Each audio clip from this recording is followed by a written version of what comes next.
Lagi aku juga, tapi masih trimester pertama.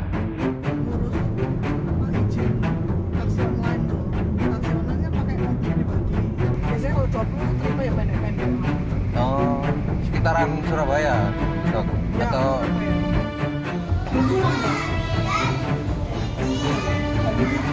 mbaknya udah mulai kencang-kencangnya, itu sudah kencang-kencang yang optimal untuk mendorong. Jadi akhirnya saya posisikan semaksimal mungkin di mobil di bagian tengah. Kemudian saya pandu untuk melahirkan.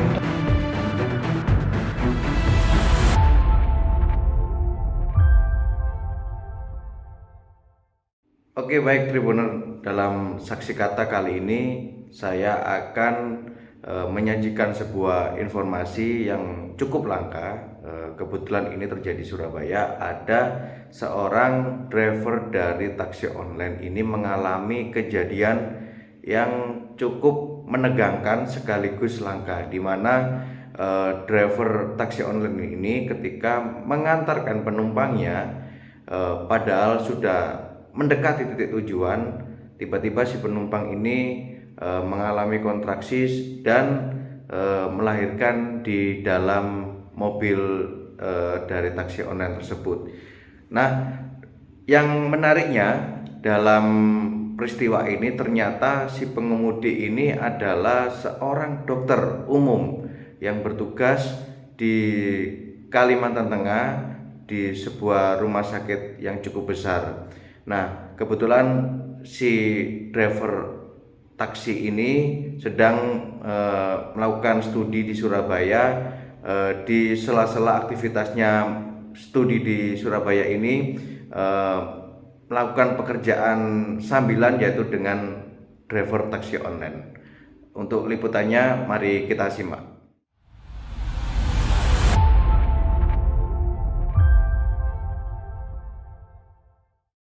Rosa, kejadian semalam ada penumpang melahirkan di mobil itu gimana ceritanya, dokter?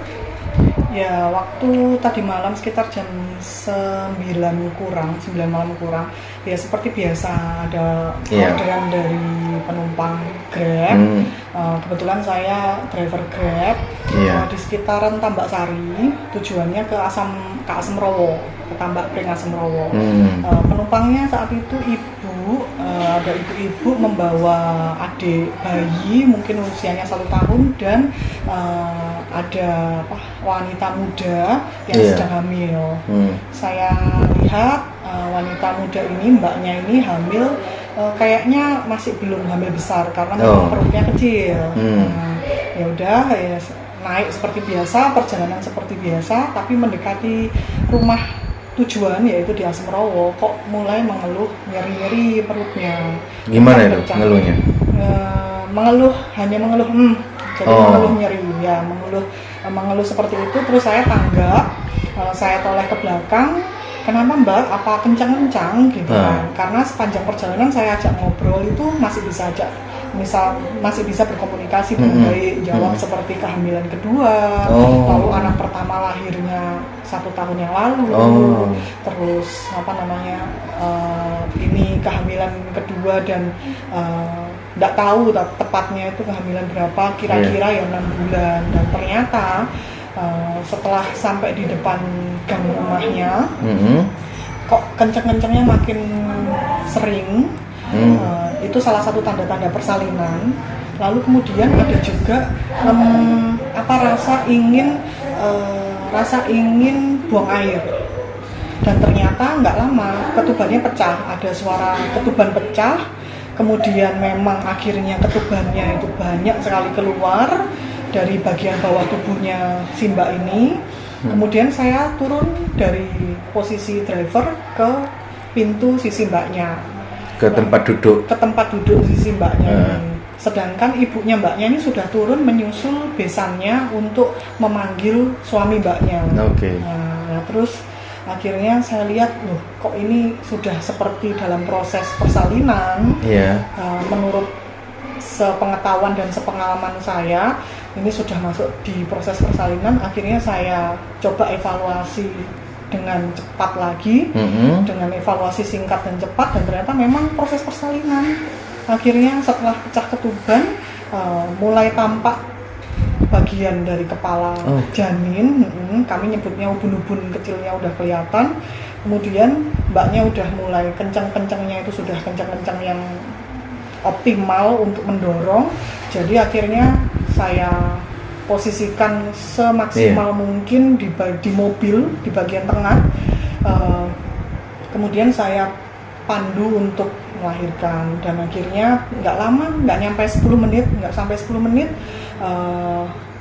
puji Tuhan kelahiran adik bayi ini lancar, tidak ada macet-macetnya, langsung menangis dengan keras, terus geraknya aktif, terus kulitnya juga langsung memerah. Jadi ada kelegaan di saya bahwa walaupun ini kelahiran di dalam mobil di pinggir jalan, serba nggak ada apa-apa gitu, nggak ada selimut, nggak ada alat bantu apapun, bahkan saya juga nggak pakai APD, nggak pakai handscoon, nggak pakai apron, ya tapi untungnya lancar.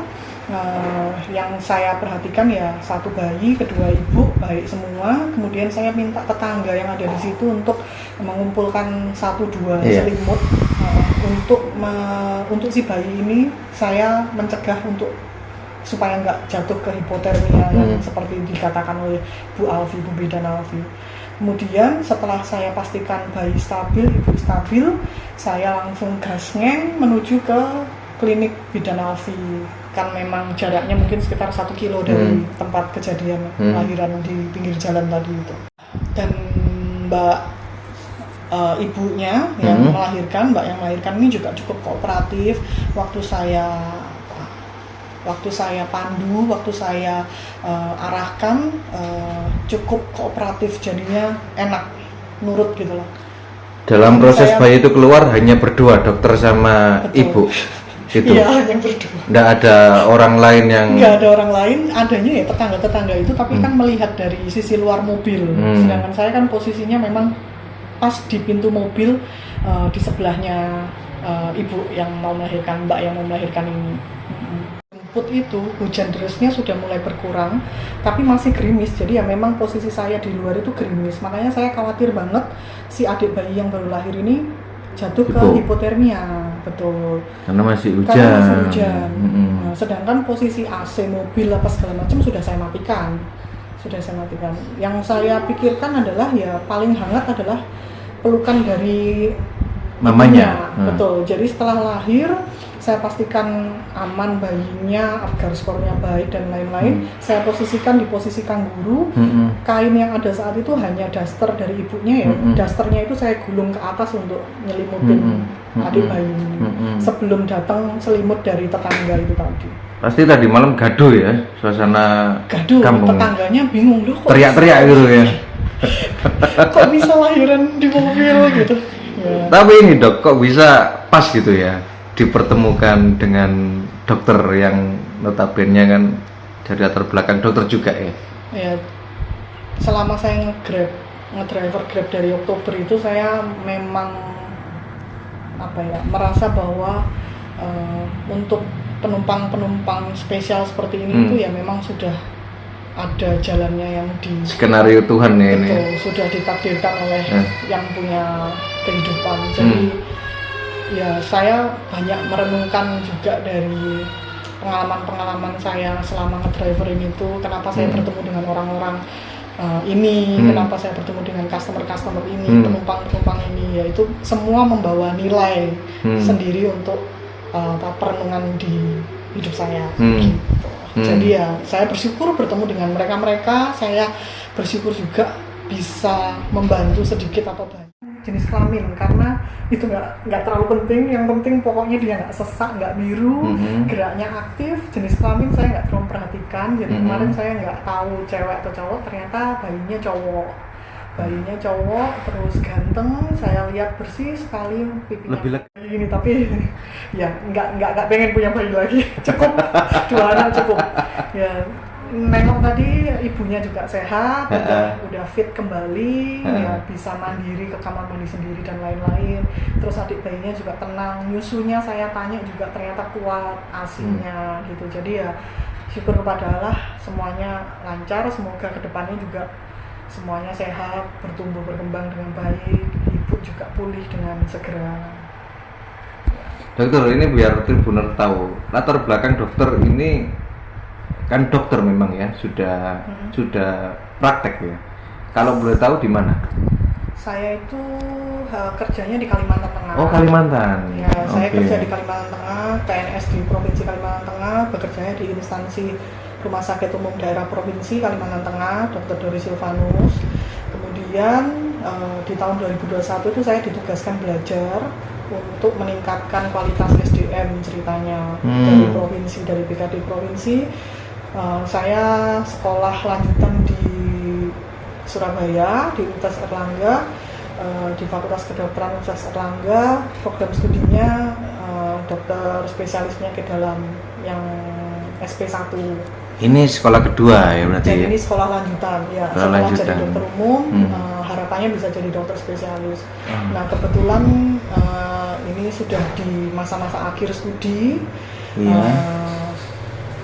tersisa penelitian saya yang belum selesai ya, jadi menyelesaikan penelitian saya itu, lalu ada satu ujian lokal yang nanti akan saya harus hadapi setelah selesai penelitian. Ya setelah itu harapannya bisa segera dilantik menjadi dokter spesialis, kemudian kembali ke Kalimantan, membaktikan diri kembali di sana, ya minimal sesuai masa studi saya di beasiswa, diberikan beasiswa 4,5 tahun gitu. Kenapa kok di sela waktu pendidikan ini memilih untuk menjadi driver taksi online? Kenapa dong? Ya, jarang ya. Ada beberapa, kayaknya saya tahu ada beberapa driver Grab ya, driver online, driver car ya, Grab car itu yang memang profesinya tenaga kesehatan juga. Lalu ada profesional lain seperti kayak ya adalah profesi lain yang kerja sambilan sebagai driver Grab car gitu.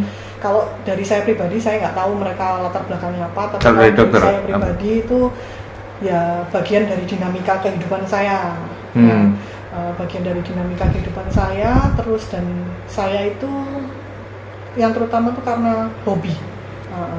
Dari kecil sejak SMP itu saya sudah dilatih untuk bisa nyetir, bisa bawa mobil. Oh iya. Ya dari SMP kelas 2, kelas 3 itu sudah dilatih. Karena saya dari desa, jadi latihannya kan enak tuh, di desa kan banyak lahan kosongnya ya. Engkong di sana punya usaha gitu? Papa, mama, tante. Ada satu toko bangunan, jadi kebetulan ya latihannya sambil nganterin bahan bangunan ke desa-desa itu, ngirim bahan bangunan yang jadi sopir dari SMP berarti? Sopir latihan jadi sopir. Sopir galangan? Ya galangan dari SMP lalu lanjut SMA. SMP ya masih di lokal-lokal aja mas, ya, karena kan masih terlalu kecil ya untuk ke jalan kan bahaya juga. Saat udah bisa dapat SIM ya itu mulai mulai antar-antar galangan itu tadi ke desa-desa, naik turun bukit ya, daerah Pare Kediri sana. Jadi ke taksi online ini memang karena pengalaman untuk nge-driver itu memang saya suka nyetir. Daripada saya nyetir nggak ada tujuan, mending saya sekalian cari cuan gitu ya, cari tambahan jajannya anak-anak. Terus mungkin ketemu orang-orang baru yang bisa kasih inspirasi untuk saya, kasih perenungan seperti kasusnya Mbak S ini ya. Oke.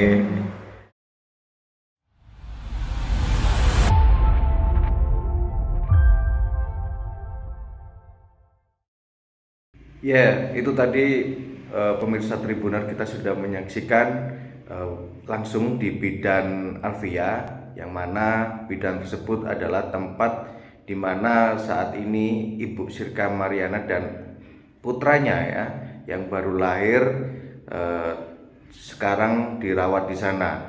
Kondisi bayi bisa kita saksikan tadi dalam kondisi sehat, berjenis kelamin laki-laki dengan berat badan 2,7 kg. Yang bisa saya petik dari liputan kali ini tadi sudah disampaikan oleh Bu Alvia bahwasanya kepada ibu-ibu yang terutama yang bersuami ya, untuk tidak usah segan-segan atau tidak usah malu-malu ketika menstruasinya sudah terlambat, segera check up, karena peristiwa semacam ini melahirkan mendadak di tempat yang bukan semestinya itu sebenarnya cukup berisiko ya, kepada terutama untuk nyawa si adik yang akan dilahirkan maupun untuk ibu sendiri. Untungnya dua-duanya selamat. Semoga Tribuners bisa mengambil pelajaran atau hikmah dari peristiwa ini di Kota Surabaya. Saya Tony Hermawan melaporkan. Download Tribun X sekarang, menghadirkan lokal menjadi Indonesia.